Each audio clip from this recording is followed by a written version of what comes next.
Halo kaum intelektual sekalian, beberapa hari yang lalu sedang tersebar informasi yang mengatakan ada semacam isu yang mengatakan bahwa Jakir turun atau Jakar turun sedang diagnosis yang namanya penyakit HIV.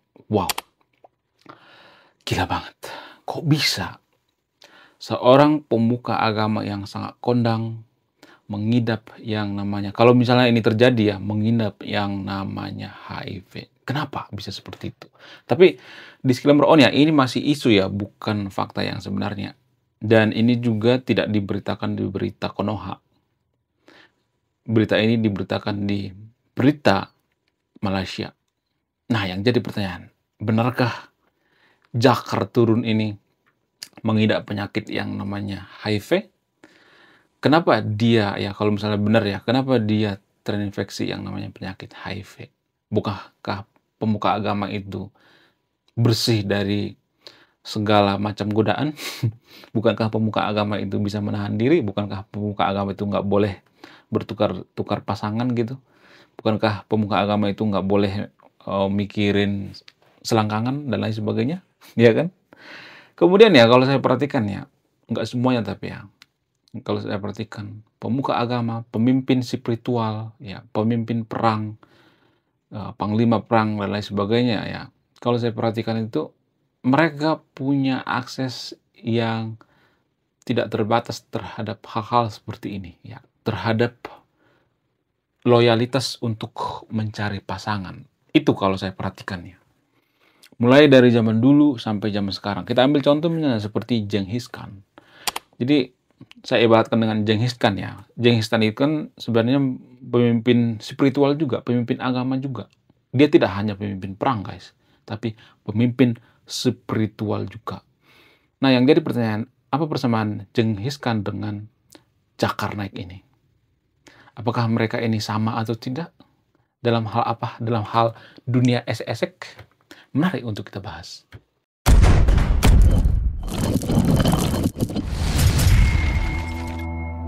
Sebenarnya data atau informasi yang mengatakan bahwa ada isu Jakar turun ini terinfeksi ataupun diagnosis HIV itu data yang belum terkonfirmasi. Jadi saya harus jujur ya, kalau benar ya benar, kalau salah salah gitu.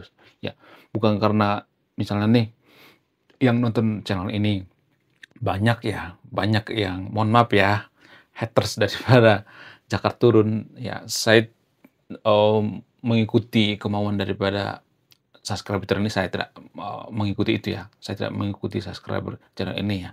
Kalau benar-benar, kalau salah-salah gitu. Isunya belum terkonfirmasi ya. Itu data yang sebenarnya. Kemudian ya, kalau saya perhatikan, kenapa ya pemuka-pemuka agama itu punya akses yang sangat besar atau punya akses yang tidak terbatas terhadap hal-hal seperti ini yang berbau esek-esek gitu ya. Seperti Genghis Khan ya. Genghis Khan itu selain panglima perang, dia juga guru spiritual ya. Kenapa bisa seperti itu? Apa alasannya? Salah satu alasan yang paling mempengaruhi itu adalah karena agama itu, mohon maaf ya, memabukkan sebenarnya guys. Mematikan logika, mematikan akal. Ya, jadi dalam beragama itu kan ada istilah imani. Makanya ya kalau kita perhatikan, tidak hanya Genghis Khan maupun Jakar turun ya, tapi pemuka-pemuka agama yang ada di Konoha itu punya akses yang sangat tidak terbatas terhadap hal-hal seperti ini. Makanya ada kasus-kasus pemerkosaan di pesantren gitu. Kenapa mereka mengalami hal-hal seperti ini? Apa alasannya? Karena akses yang tidak terbatas. Jadi cukup mereka ya, nggak semuanya pemuka agama seperti itu ya. Tapi rata-rata mereka doyan kok ya. Doyan yang namanya esek ya. Saya tidak menyebutkan agamanya ya. Mohon maaf ya, dalam agama Kristen juga ada kok yang seperti ini ya. Saya tidak menutup kemungkinannya. Jadi saya tidak berpihak pada agama tertentu, saya tidak berpihak pada kaum tertentu ya. Jadi kita sebagai kaum intelektual itu harus benar-benar jujur gitu. Nggak boleh berpihak pada agama ini, agama B, nggak boleh ya. Jadi pada dasarnya ideologi agama atau doktrin agama itu biasanya itu sangat-sangat menumpulkan yang namanya logika. Ya, jadi ada tuh semacam jampi-jampi daripada pemuka agama di Konoha ya. Cukup imani saja, nggak usah banyak tanya. Sehingga ya, kalau mereka misalnya nih ya, mohon maaf ya, punya niat jahat terhadap perempuan misalnya, pengen melakukan yang namanya esek dan lain sebagainya, mereka cukup ya mengait-ngaitkan ini dengan agama. Ya, kalau kamu melakukan ini, ya kamu akan masuk surga, dijamin masuk surga. Ya, kalau saya perhatikan di Konoha kan seperti itu ya. Kenapa banyak di Konoha itu orang yang poligami dalam agama tertentu ya? Kalau agama Kristen kan nggak dibolehkan berpoligami ya. Agama Buddha juga nggak ya. Agama Hindu juga nggak. Jadi agama tertentu ya. Kenapa mereka diperbolehkan yang namanya poligami? Kenapa selalu berurusan dengan hal yang berbau selangkangan gitu? Karena apa? Karena dihubungkan dengan surga. Jadi modusnya itu ya, kalau di Konoha saya perhatikan ya, lu mau nggak ya dimadu misalnya sama istrinya? Nggak mau, ya nanti kamu nggak dapat surga. Terus harus gimana dong? Ya harus mau dong dimadu biar dapat surga. Jadi ada semacam doktrin seperti ini dan menurut saya ini sangat berbahaya sekali ya. Tapi hanya agama tertentu di Konoha ya, bukan di Indonesia ya, karena orang Indonesia itu anti kritik ya. Sedikit saja kita kritik, mereka akan kejang-kejang, keloncotan berjamaah. Ini hanya di Konoha. Jadi di Konoha itu ada semacam doktrin-doktrin seperti itu ya, membawa yang namanya angin-angin surga. Sehingga ya sebagian besar ya wanita-wanita mau dimadu karena apa? Karena mereka dijanjikan surga. Jadi ujung-ujungnya surga. Dan pemuka agama juga sering melakukan modus seperti ini ya. Mereka mau poligami, mereka menjanjikan surga terhadap istri pertama, kemudian menjanjikan surga terhadap istri kedua. Jadi surga ini diobral gitu. Padahal pada faktanya surga itu kan belum terbukti secara ilmiah. Kalau saya mengatakan seperti ini, nanti saya akan dikata-katain, oh nggak, kamu anti agama ya, kamu benci agama ya. Beda guys, membenci agama dengan tidak percaya agama itu dua hal yang berbeda. Ya, kalau kita terlalu halu dengan surga, berlebihan dengan surga, maka kita akan mudah didoktrin dengan angin-angin surga. Jadi saya melepaskan Anda yang nonton video ini dari doktrin-doktrin agama. Ya, jangan terlalu berlebihan dalam beragama. Karena apa? Karena ini akan mempengaruhi kemajuan suatu bangsa. Kalau kita berlebihan dalam beragama, maka negara tidak maju. Agama itu mempengaruhi kemajuan suatu bangsa. Karena banyak keputusan kita sehari-hari berdasarkan aturan agama. Ya, jadi kalau di suatu negara itu banyak yang poligami, ya, banyak yang melakukan hubungan esek dan lain sebagainya, maka negara kita tidak akan maju. Gimana mau maju coba? Orang banyak yang poligami, banyak anak yang terlantar kok, dan lain sebagainya ya. Jadi modus-modus seperti ini sering dilakukan oleh pemuka agama di Konoha ya. Kamu nanti akan dapat surga. Ini semacam modus. Ya. Kenapa manusia mau gitu? Kenapa warga Konoha mau gitu? Karena cukup imani saja. Jadi otak kita itu tumpul, logika kita itu tumpul. Ya, padahal surga itu kan nggak terbukti secara ilmiah. Kalau saya mengatakan bahwa surga itu nggak terbukti secara ilmiah, mana datanya? Coba kasih datanya. Kalau data Anda lebih akurat, saya akan hapus video ini. Saya akan ngikut Anda gitu. Jadi membantah itu pakai data ya, pakai dalil ya. Jangan ya menggunakan dari opini pribadi ya. Data yang ilmiah ya. Bukan data dari aliran mereka ya. Ada tuh ya data itu, oh ini dipercaya oleh kaum saya, oh dipercaya oleh kelompok saya. Nggak seperti itu ya. Data yang universal ya. Yang punya standar gitu. Ya, jadi bisa saja ya, dugaan saya ya, bisa saja modus-modus seperti ini dilakukan oleh cakar turun ya.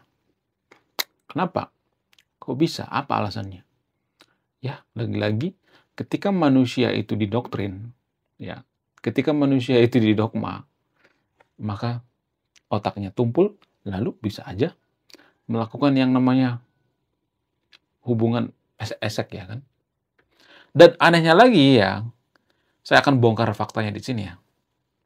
Ada banyak pemuka agama di Konoha itu yang suka melakukan hal seperti itu.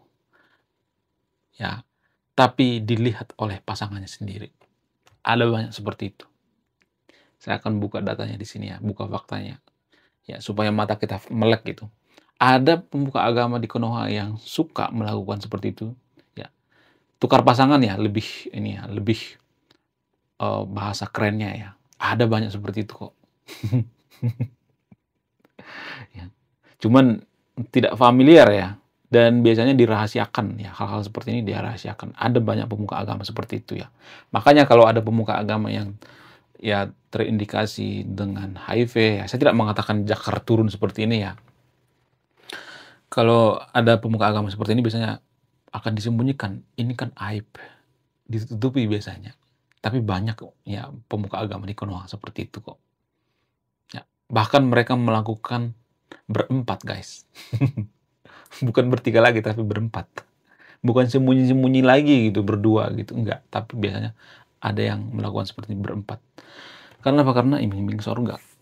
Jadi lagi-lagi sorga. Jadi saya akan membuka sisi gelap daripada pemuka agama di Konoha. Ada yang melakukan seperti itu. Ya, diiming-iming sorga. Jadi, banyak kejadian-kejadian yang tidak terekspos ke dunia nyata. Dari mana saya tahu? Dari riset. Saya meriset ya hal-hal seperti ini. Saya sangat suka yang namanya membaca buku. Makanya nanti sahabat yang video ini harus rajin baca buku ya. Justru karena, mohon maaf ya, saya bikin video ini karena banyak warga Konoha yang ya malas baca buku.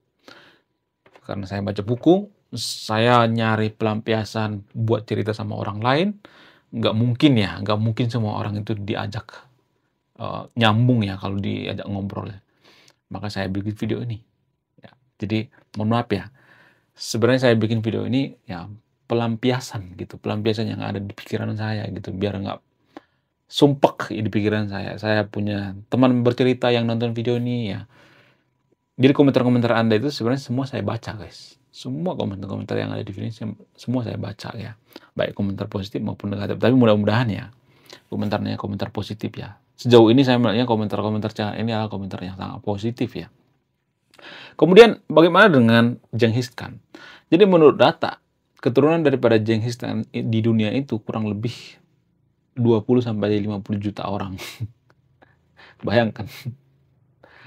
20-50 juta orang itu sudah bisa bikin negara, guys. Iya kan?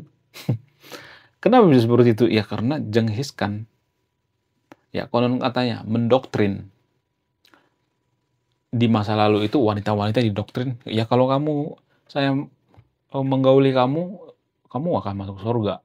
Keturunanmu akan cerdas seperti saya. Genghis Khan itu kan panglima perang ya. Bahkan dia sampai bisa menguasai seperempat dunia. Bayangkan, seperempat dunia. Kalau zaman sekarang itu Genghis Khan itu ya agak mirip-mirip seperti Donald Trump lah, atau Elon Musk ya. Jadi zaman sekarang itu ya punya banyak harta miliaran ya. Bukan miliaran lagi, triliunan ya.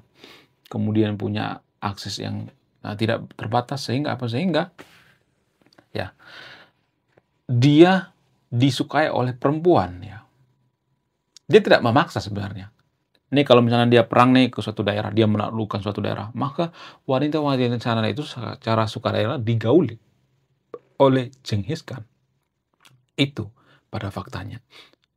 Jadi secara psikologi ya, laki-laki itu sangat suka yang namanya punya banyak istri. Ya saya harus jujur di sini ya, secara psikologi ya. Secara biologis ya. Tapi nggak semuanya ya. Karena apa? Karena diatur oleh agama. Kalau kita punya banyak istri itu kan sebenarnya kan nggak boleh ya. Jadi secara biologis ya, kita tuh sebagai laki-laki itu sangat suka yang namanya banyak istri. Kenapa bisa seperti itu? Ya karena secara biologis kita itu, DNA kita itu kan terbatas ya. DNA melekat di tubuh kita itu paling berapa? 60 tahun, 70 tahun. Nah, DNA ini kan berontak ya. Secara tidak langsung DNA ini berontak secara biologis ya. Untuk apa? Di-copy. Jadi kalau kita punya anak itu kan seperti di-copy itu. Ya. Di-copy. Jadi kalau misalnya kita melihat perempuan itu ya, sebagai laki-laki, kemudian kita punya hasrat gitu ya, mohon maaf ya. Itu sama seperti melanjutkan yang namanya kehidupan ya. Jadi DNA kita itu pengen di-copy, berontak, pengen di-copy gitu. Itulah yang terjadi pada pemuka-pemuka agama. Karena pemuka agamanya punya akses ya, atau pemimpin-pemimpin itu biasanya punya akses. Seperti kita ambil contoh misalnya seperti Pak Soekarno ya. Pak Soekarno kan punya banyak istri ya. Mohon maaf ya bagi pendukung Pak Soekarno. Ya makanya Pak Soekarno itu sering dijuluki tukang kawin ya. Kenapa Pak Soekarno itu punya banyak istri? Karena dia punya akses yang tidak terbatas ya. Dan digandrungi oleh wanita. Biasanya pemimpin itu digandrungi oleh wanita. Karena apa? Karena wanita berpikir pemimpin itu bisa melindungi anak-anaknya, bisa melindungi secara psikologi ya, secara biologi seperti itu, bisa melindungi, bisa memberikan makanan yang banyak gitu. Jadi ada semacam safe ya, keamanan. Donald Trump juga seperti itu kalau kita perhatikan ya. Punya banyak istri kok Donald Trump, tapi dicerain ya. Bahkan saat kampanye dia melakukan yang namanya esek-esek. Makanya dia dulu pernah disidang ya. Tapi orang Amerika berpikir hal seperti ini kan masalah pribadi, bukan masalah publik ya. Cuman di Konoha itu ya pemuka agama nggak boleh melakukan seperti ini karena mereka menganggap bahwa pemuka agama itu bukan urusan pribadi kalau dia melakukan hubungan esek-esek dengan orang lain gitu. Sangat dilarang ya. Makanya kalau saya perhatikan ya, kita itu sebenarnya malu-malu jadi liberal ya. Orang Indonesia itu malu-malu jadi liberal, tapi pada faktanya banyak kok ya pemuka-pemuka agama yang melakukan seperti itu. Bahkan melakukannya itu di depan pasangan mereka sendiri gitu. Ada banyak seperti itu di Konoha. Kenapa bisa seperti itu? Apa alasannya? Ya karena masalah biologis ya. Masalah berhubungan badan itu kan masalah biologis guys. Nggak bisa ditunda, sama seperti orang yang pengen berak gitu. Nggak bisa ditunda. Ya tergantung apa? Tergantung pribadinya masing-masing. Bahkan mohon maaf ya, pastor sekalipun sampai ini ya, sampai tua sekalipun ya pasti ada hasrat itu. Nggak mungkin hilang ya secara biologis. Ya. Tidak hanya laki-laki, perempuan juga seperti itu karena laki-laki dan perempuan itu kan makhluk biologis. Kita itu makhluk biologis ya. Jadi kalau dari sudut pandang teori evolusi, ya kita setara dengan simpanse gitu, kera dan lain sebagainya. Dan hewan-hewan lainnya. Kita kan makhluk biologis ya. Kita sejajar dengan hewan sebenarnya. Dari sudut pandang teori evolusi ya. Jadi mau 1000 kali kita mengakui bahwa manusia ini adalah makhluk ciptaan Tuhan yang paling mulia dan sebagainya bla bla bla bla. Tapi pada faktanya kita adalah makhluk biologis ya. Siapa yang tidak mengakui bahwa manusia itu makhluk biologis? Yang tidak mengakui berarti tidak mengakui yang namanya adanya operasi. Operasi sesar. Kenapa ada istilah operasi? Karena manusia itu adalah makhluk biologis. Kita dioperasi itu kan ini dulu ya, dibikin pingsan dulu ya, dibius dulu. Kenapa kita bisa dibius? Karena kita makhluk biologis, guys. Manusia itu adalah makhluk biologis. Cuman ya, secara agama, manusia itu adalah makhluk yang sangat mulia dan lain sebagainya. Kenapa bisa seperti itu? Ya, karena ajaran daripada agama. Ya, makanya saya katakan ya, sering saya mengatakan, kalau mohon maaf ya, kalau kura-kura punya imajinasi seperti manusia itu, mereka juga punya imajinasi untuk masuk surga, guys. Ya, jadi surga itu secara antropologi ya, itu semacam keinginan manusia secara antropologi. Makanya surga di setiap agama itu beda-beda. Agama Hindu surganya beda, agama Buddha surganya beda. Ya, walaupun Buddha tidak mengakui yang namanya surga kan, nirvana. Kemudian agama Kristen beda, agama Kristen sama agama Yahudi juga beda kok surganya. Ya. Agama-agama Samawa itu surganya itu lebih seperti Sukabumi lah gitu, Bali gitu. Karena di sana tanahnya gersang dan lain sebagainya. Jadi itu bukti kuat bahwa surga itu akan imajinasi manusia. Ya. Jadi pada faktanya kita adalah makhluk biologis. Oke, sekian video ini. Kenapa Jakir Turun melakukan seperti itu? Kenapa banyak pemuka agama melakukan seperti itu? Alasannya karena kita adalah makhluk biologis. Ya. Makhluk biologis yang berpura-pura jadi makhluk ciptaan Tuhan yang paling suci. Sekian video ini. Terima kasih sudah menyimak kami. Saya kaum intelektual. Salam rasional.